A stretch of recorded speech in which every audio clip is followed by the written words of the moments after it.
एपटे है बेंगल एपटे है बेंगल लोक सुविधा भल पाउछन ना ओडिशा लोक सुविधा बेंगल लोक बहुत किछि बहुत सुविधा पाउछंती हमर ओडिशा लोक आउ एते किछि माने ए जे गाड़ी ऊपर बसिछि वर्तमान मेघ उठिछि आउ देखो मेघ ऊपर आकाश ऊपर से माने चढ़ी जाइछंती आउ वर्तमान डर रे काहे जे तळे रहिबे काहे जे वर्तमान ये करिवे। पड़ोशी पश्चिमबंग सीमांतरे थिबा ये हेउछि मयूरभंज जिला मुरुडा ब्लॉक अंतर्गत नुहाझालिया पंचायत अधीन धीरेईडीही गाँव दृश्य। एही गाँटी विकास ठारू बहु दूर रे थिबा बेले आवास गृह यातायात पई रास्ता लोकंकु भत्ता और पानीय जल परी मौलिक सुविधा एठाकु अपहंच। एपरिकी आजिर डिजिटल जुगरे मोबाइल नेटवर्क सेवा ग्रामवासी पई साजिछि दिवा स्वप्न। मोर सिदो मुर्मू गाँव नाम धीरेडीही कौन सब समस्या रोचे आपन गाँव रे? आम भत्ता पाउनी अप्लाई करथलु तो हला सिगा पाए मुके पाइनी। आपन पंचायत जाइथिले? हाँ पंचायत देइछु गोटा या ही हमर चितरा ब्लॉक प्रोजेक्ट मु जाइछि। कोन कहले से पंचायत कहछि हबो हबो आ तो हमर तो नहीं कहला एते दिन दाबी रखबे सरकार पाखरे? हां सरकार को कोन कहिबे? सरकार को कहलु ये कहले हां मिली जीवो। तबे ओडिशा पश्चिमबंग सीमांतरे एही धीरेईडीही गाँ अवस्थित। एठारे 100% आदिवासी लोक माने बसवास करुथुवा बेले तांकर जीवन जीविका कहिले जंगलजात द्रव्य संग्रह करी हाट बजार रे बिक्री करिबा और दिन मजुरिया भावे लोकंक घरे काम करी निजर परिवार प्रतिपोषण करंती। एही ग्रामर लोक माने प्रायत अशिक्षित तेणु निर्वाचन आसिले नेता मंत्री माने तांको पाखकु जाई विभिन्न प्रकार मिछ प्रतिश्रुति देई भोट हातेई नियंती। किंतु परवर्ती मुहूर्त रे सही ग्रामवासी माने किपरि तांकर मौलिक सुविधा पाइबे से नहीं आखि बुझी दियंती। फलरे एही गाँ को सठिक भावरे विकासर पाद चिन्ह पड़ी नाही। जुआडे चाहिए केवल भंगा ददरा चाल घर। हमर गाँव रे बहुत असुविधा सर। कौन असुविधा बोलते हमर रास्ता घाट असुविधा आउ टावर बहुत प्रॉब्लम टावर एटे मिलुनी आउ रात तो हाथी पाती बहुत हमर गोड़ी दउछन्ते आउ करंट पे रोहनी करंट गोटे दिन काटिछि माने आउ करंट रहबोनी 2-3 दिन रहबोनी एमती असुविधा आ टावर तो जमा पाउनी हमर। कौन करि चलंती गाँ लोक आउ एमती ट्रक फरज धरि के जीवन जीविका कौन करि चलो रोजगार कौन अछि? रोजगार कोन अछि काम करि के सब चलिछन्ते आ पत्र टिपिछन्ते आ तापरे हमर बहुत पानी प्रॉब्लम चाष बास भी किछि हो नहन हमर एगा तो देखुछि पूरा सुखला जगह आ कोई समस्या नहीं कि आपन पंचायत सरपंच हो बा ब्लॉक रे वीडियो कोई नथिले कि कहितले सर से तो कहि हे जीवो पराय कहबो आ हे जीवो आ काई होनी आ गाँ रे कौन घर सब प्रधानमंत्री घर पाउछन्ती ना समस्त पाई नान ना समस्त तो पाइन न पाउछन्ती ना हमर पाइन आ भत्ता समस्या कौन रही? भत्ता समस्या बहुत लोक पाई नानते हम गाँ रे। बैस होइछि हां बैस हेछि आ तापर विधवा भत्ता भी पाई नान उन बहुत लोकर। तो तंत कौन कहि सरकार कौन दाबी रखिए सेडा नूतन सरकार आछन्ती तो अलगा बीजेडी सरकार थिले हो नवा सरकार की दाबी रखबे सरकार? सरकार पाखरे भत्ता पाइले भल हबो आर हमर जाहिरा पाखरे भी किछि टेबल नै आ बाउंडर भी नाही किछि नाही।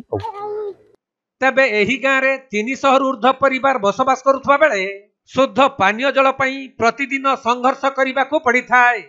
कहीं ना गाँव रे 2टी सोलार पंप रही भी गोटे निज इच्छा रे केते बेले चली थाए आउ अन्यटी संपूर्ण अचल अवस्था रे पड़ी रही। तेणु एठाकार लोक माने पानी पाई पड़ोशी पश्चिमबंग उपरे निर्भर करंती। सेपटे एही गाँर सबुठारु बड़ समस्या हेउछि मोबाइल नेटवर्क सेवा। आजिर डिजिटल जुगरे मोबाइल नेटवर्क सेवा एही ग्रामवासी दिवा स्वप्न पलटिछि।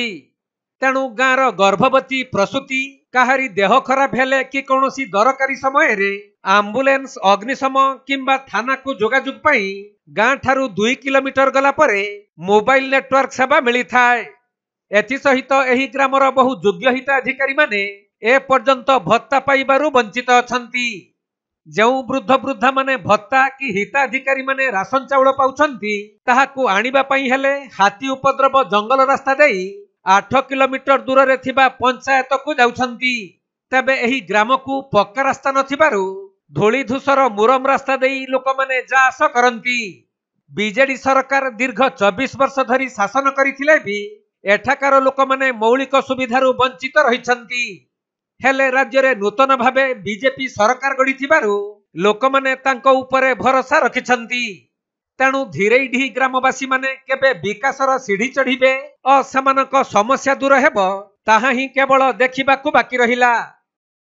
मरड़ा ब्लॉक माडालिया पंचायत गोटे गाँ अच्छी धीरे बोली गाँ से आम पश्चिमबंग ओडिशा सीमावर्ती गाँ तो सेठी लोकंर अभियोग जे आज भी मौलिक सुविधा वंचित अच्छा कौन कहे कौन समस्या गुड़ा रही देखु केंद्र सरकार हूँ कि राज्य सरकार साधारण लोकंर सुविधा सुजोग पाई विभिन्न समय विभिन्न प्रकार योजना कार्यकारी कर से योजना बोधे गाँ माटी रास्ता बोली से गाँ को पहुँची पार किंबा राज्य सरकार प्रशासनिक आंतरिकतार अभाव जो से गाँवासी आज तांकर मौलिक सुविधारू वंचित हो रही एमती कि से गाँ को जीवापाई भल रास्ताटे ना से गाँव में पानी समस्या न कहवा भल सबुठु बड़ जिनिस हूँ आजिका दिन में मनीषर मोबाइल हूँ सबुठारु बड़ आवश्यकता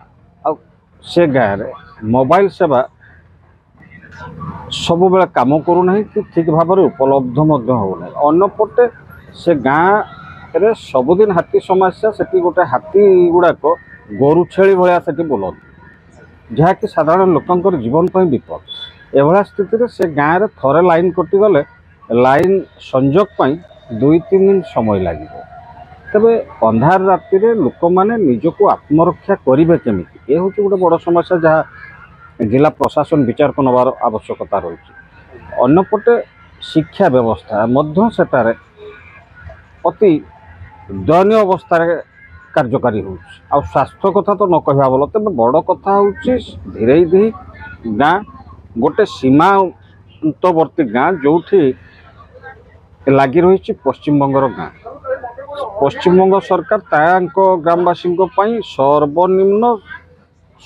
सेवा व्यवस्था सुंदर भाव में जगाऊला बेले एठी एम सरकारी योजनार वंचित हो रहा एमती कि से गाँव में अनेक वृद्ध वृद्धा अच्छा जो मैंने आज भत्ता पाइबा रे सक्षम हो पारिना ये कौन आम प्रशासन गोटे आह्वान नुहे तेरे प्रशासन राज्य सरकार तरफ विभिन्न विभागर कर्मचारी गाँ स्तर काम करतला बेले ये सब घटना नजर को आसुना केमिति कि समाधान पाई पदक्षेप कहीं नि जाऊना सरकारी कर्मचारी माने करूचंती कौन आयो सरकार विभिन्न समय मंत्री गस्तर आसुचंती समीक्षा करूचंती कौन समीक्षा हो कहा पई समीक्षा करूचंती कि प्रकार समीक्षा हो ये सब गोटे बासपटर चलला भाया व्यवस्था चली तेणु मु आशा करी सरकार